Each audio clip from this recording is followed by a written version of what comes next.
दशरथ की कैकई से याचना और न मानने पर वर देना। सत्यवादी चक्रवर्ती ने सोचा, यदि सत्य की रक्षा न करूं और इस कैकई को दंडित करूं तो वह बुरा होगा। यदि इसके मांगे वर दूं तो भी बुरा होगा। फिर ये विचार करके उठे कि अपने हठ पर दृढ़ रहने वाली इससे याचना करना ही अच्छा है।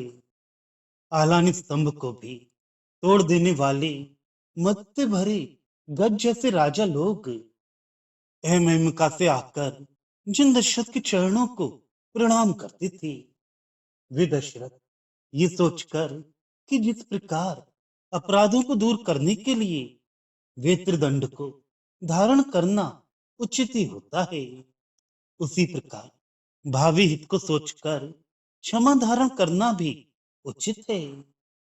उस कैके के चरणों पर गिर पड़े। फिर उन्होंने कैकई से कहा, तुम्हारा बेटा भरत ये राज्य देने पर भी नहीं लेगा। यदि वे स्वीकार भी करे तो भी संसार के लोग वह कार्य पसंद नहीं करेंगे। अतः तुम्हें संसार में शाश्वत रहने वाला यश प्राप्त नहीं होगा। अपयश पाने से तुमको क्या लाभ होगा। भरत का राजा होना और राम का अरण्यवास करना देवता लोग भी स्वीकार नहीं करेंगे। संसार के लोग भी राम को छोड़कर जीवित रहना नहीं चाहेंगे। तब पाताल वासियों के बारे में क्या कहा जाए। तुम किनको रखकर ये राज्य करोगी। राम मेरे कहने से ही राज्य लेने को सहमत हुआ है। वह स्वयं ही तुम्हारे पुत्र को पृथ्वी दे देगा। इस प्रकार चक्रवर्ती ने कहा, हे नारी, उदार के कई राज की पुत्री, यदि तुम मेरी आंखें मांगो तो देने को प्रस्तुत हूं। मेरे प्राणों को चाहो तो ये प्राण अभी तुम्हारे अधीन हैं। अगर तुम चाहते हो तो पृथ्वी का राज्य भी ले लो, किंतु दूसरे वर की बात अर्थात राम का वनगमन भूल जाओ। मैंने वचन दे दिया कि वर दिए हैं, मैं स्वयं उस वचन को नहीं बदलूंगा। तुम मुझे पीड़ा देने वाली बात मत कहो। अग्नि के जैसी जलने वाली आंखों से युक्त भूत भी अगर कोई उससे कुछ याचना करे तो माता के समान दयावान होकर दे देता है। यदि तुम मुझे ये दे दो, अर्थात राम के वनगमन की इच्छा ना करो, तो क्या कुछ अनुचित होगा। विजय चक्रवर्ती ने इस प्रकार के वचन कहकर कैकई से याचना की।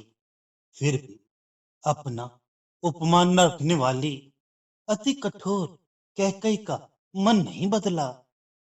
उसने कहा, हे चक्रवर्ती, आपने पहले ये वर मुझे दे दिए, अब उन्हें पूरा न करके क्रोध करें तो मैं क्या करूं।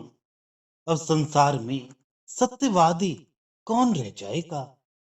वे सत्यवादी चक्रवर्ती जिन्होंने कभी असत्य वचन सुना भी नहीं, कैकेयी की व्यवहार सुनकर अत्यंत शिथिल मन हुए, किंतु बड़ी सहन शक्ति के साथ ये सोचते हुए कि यह स्त्री विष और अग्नि का रूप है, लज्जित होकर मूर्छित से पड़े रहे। पुनः याचना के स्वर में कहने लगे, तुम्हारा पुत्र भरत राज करेगा, तुम सुख से शासन करती रहो, सारी पृथ्वी तुम्हारे अधिकार में होगी।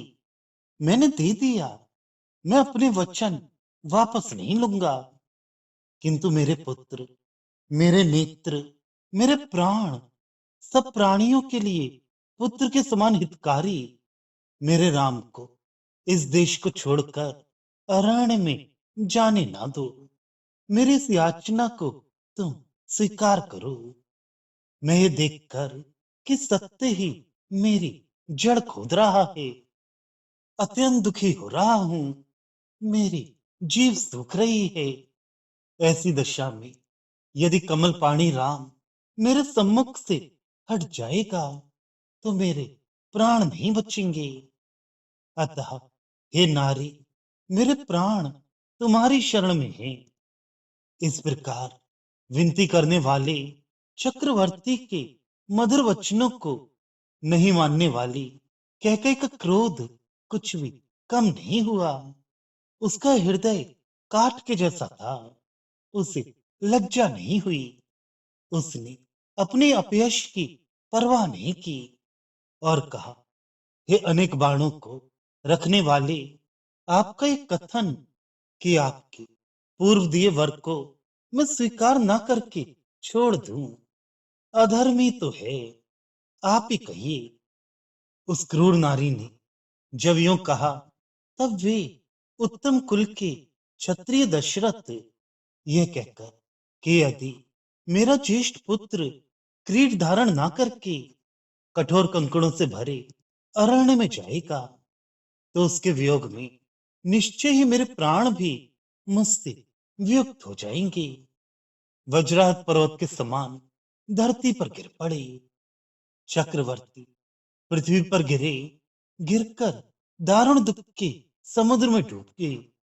डूबकर उन्होंने उस समुद्र का कोई किनारा ना पाया।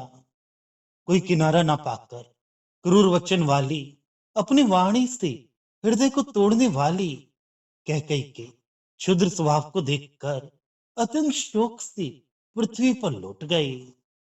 कांति में कंगन धारणी नारियों ने अपने प्राण पतियों के मरने के पूर्व ही अपने प्राण त्याग दिए। ऐसे यश की भागनी बनने का अब तक प्रयत्न करती रही, किंतु उनमें से किसी ने अपने पति की हत्या नहीं की थी। हे क्रूर स्वभाव वाली, क्या तुम अब अपने पति की हत्या करना चाहती हो?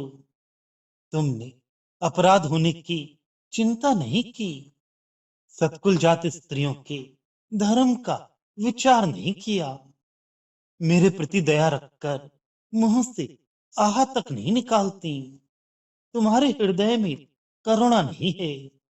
अपने वचन वाण से तुमने मेरे प्राण पी लिए। अब तुम पाप की चिंता किए बिना संसार के निवासियों के प्राण हरण करने वाली हो।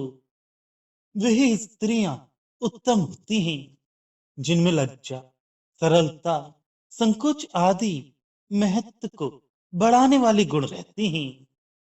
किंतु यश के कारण भूत इन गुणों को न रखने वाली नारियों की गिनती स्त्री जाति में नहीं होती। वे पुरुष जाति में ही गिनी जाती हैं। रूप के कारण ही उनकी गणना स्त्रियों में होती है। मैंने पृथ्वी पर राज्य करने वाले बल तथा विवेक में उत्तम बड़े राजाओं को जीता। देवलोक के निवासियों को भी पराजित किया। किंतु ऐसा होकर भी मैं अपने घर में रहने वाली एक स्त्री से परास्त हो गया। इससे मेरी कैसी हानि हुई? क्या मेरी ऐसी दशा होनी चाहिए? वे चक्रवर्ती जिनके कंधे ऐसे थे जैसे एक स्वर्ण में पर्वत दूसरे स्वर्ण में पर्वत से आ मिला हो, इस प्रकार अनेक विधि से विचार करते, विविध वचन कहकर आह भरते, दुख के समुद्र में डूबते, एक से असमान दूसरी पीड़ा को पाते, परस्पर असमान अनेक विध पीड़ाएं पाते, मूर्छित होकर यूं गिरते कि संशय उत्पन्न होता कि इनके प्राण हैं या निकल गए। वे यूं भग्न हृदय हो रहे। पहियों वाले स्वर्ण में रथ युक्त चक्रवर्ती इस प्रकार शिथिल हो पड़े रहे। धरती पर यूं लौटते रहे कि उनके सुंदर कंधों पर धूल लग गई।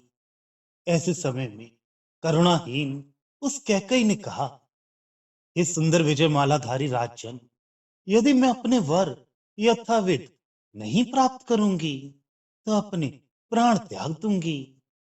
जलकर भी तृप्त न होने तथा चारों ओर फैलकर प्राणों को जलाने वाली अग्नि के समान स्थित उस कैकई ने कहा, हे दृढ़ धनुषधारी, पूर्व काल में एक राजा ने सत्य की रक्षा के लिए अपना ही मांस काट कर दिया था।